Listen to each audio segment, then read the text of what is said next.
জনাব শামসুজ্জামান দুদু, আপনাকে দিয়ে আলোচনাটা শুরু করি। প্রতি বছর যখন মে দিবস আসে তখন আমরা শ্রমজীবী মানুষের অধিকার সংগ্রাম কিংবা আন্দোলনের স্বীকৃতির নানা বিষয়ে কথা বলি, কিন্তু আমরা যদি বর্তমান বাস্তবতা তুলে ধরি, আমরা দেখছি যে অপ্রাতিষ্ঠানিক খাতে নিয়োজিত দেশের শ্রম শক্তির প্রায় ৮৬% শ্রমিকের নেই কোনো মজুরি কাঠামো। শ্রমিকের অধিকার কতটুকু নিশ্চিত হলো? জি, আপনাকে ধন্যবাদ, আমাদের সৌরভ ভাইকে শুভেচ্ছা। আমি এই মহান মে দিবসে আমার দেশ সারা বিশ্বের তাবৎ যারা কর্মজীবী শ্রমিক তাদের প্রতি আমি শ্রদ্ধা এবং এই মে দিবসে তাদের প্রতি আমি ভালোবাসা জানাচ্ছি।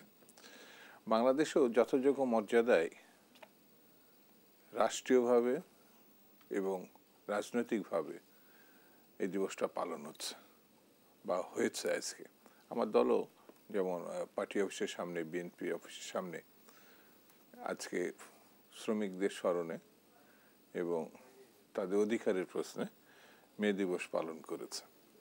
আপনি যে প্রসঙ্গটি উচ্চারণ করলেন, বললেন কিছু হয় না, এটা আমি বলবো না, আবার সব হয়েছে এটাও বলবো না। আমাদের বাংলাদেশের ৫৪ বছরে কেউ কেউ দেশকেই অস্বীকার করে, কেউ কেউ বাংলাদেশে কিচ্ছু হয় নাই বলেও অনেকে দম্ভের সঙ্গে অবজ্ঞার সঙ্গে উচ্চারণ করে। আমি এইগুলোর সঙ্গে একমত না। তবে যতটুকু হওয়ার প্রয়োজন ছিল, যতটুকু হতে পারত, সেই জায়গাগুলো হয়তো বা অতটা হয় না। যেমন পুরুষ শ্রমিকের ক্ষেত্রে যতটুকু করা গেছে, আমাদের দেশে শ্রমের বা মজুরির ক্ষেত্রে আমি নিজেই জানি মেয়েরা যে শ্রমটা দেয় কোনো কোনো ক্ষেত্রে একেবারে পুরুষের থেকে মেয়েদের শ্রমটা অর্ধেক মূল্যে এটা তারা পায়। মজুরি এই যে বৈষম্যটা, এটা প্রকট একেবারে। কিন্তু কাজ কোনো কোনো ক্ষেত্রে নারী শ্রমিকটা পুরুষের শ্রমিকের থেকে বেশি করছে, এরকমও আছে। কিন্তু এই যে বৈষম্যটা আমরা সমাজে দেখেছি, তারপরেও কিন্তু যেমন শিশু শ্রমও আছে।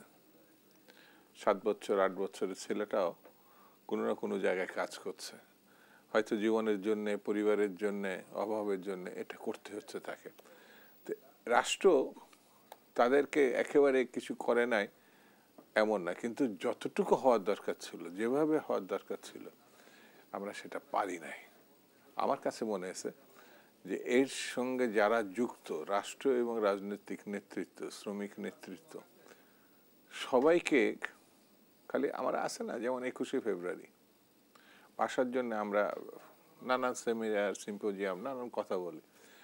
যখন এই দিবসটা পার করে ফেলি তো অনেক ক্ষেত্রে আর এটা খুব একটা মনে থাকে না। কিন্তু ভাষার জন্য কিছু হয়নি এটা কেউই বলবে না, হয়েছে। কিন্তু যতটুকু হওয়ার দরকার ছিল, ঠিক তেমনি শ্রমিকদের জন্যে, মেহনতি মানুষের জন্য, কৃষকের জন্যে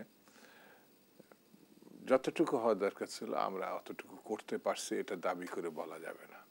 সেই জন্যে সারা বিশ্বেই সঙ্গে আমি তুলনা করব না বাংলাদেশের বর্তমান। কিন্তু বাংলাদেশ স্বাধীন সার্বভৌম দেশ, যুদ্ধের মধ্য দিয়ে, সেই জায়গায় আবাল বৃদ্ধ বনিতা যুবক কিশোর সবাই এই যুদ্ধে অংশগ্রহণ করছে এবং এক সাগর রক্তের প্রসঙ্গ যেটা আসে, আক্ষরিক অর্থেই এটা সত্য। তারপরেও যখন একটা শ্রমিক তার মর্যাদা এবং ঘাম শুকানোর আগে, ধর্ম তো যেটা আমি চিন্তা করি, আমার ধর্ম বলেছে, মুসলিম ধর্ম বলেছে, তার ঘাম শুকানোর আগে তার মজুরি পরিশোধ করা। কিন্তু এই ক্ষেত্রেও দেখা যায় যেমন মালিক ভালো আছে, খারাপও আছে।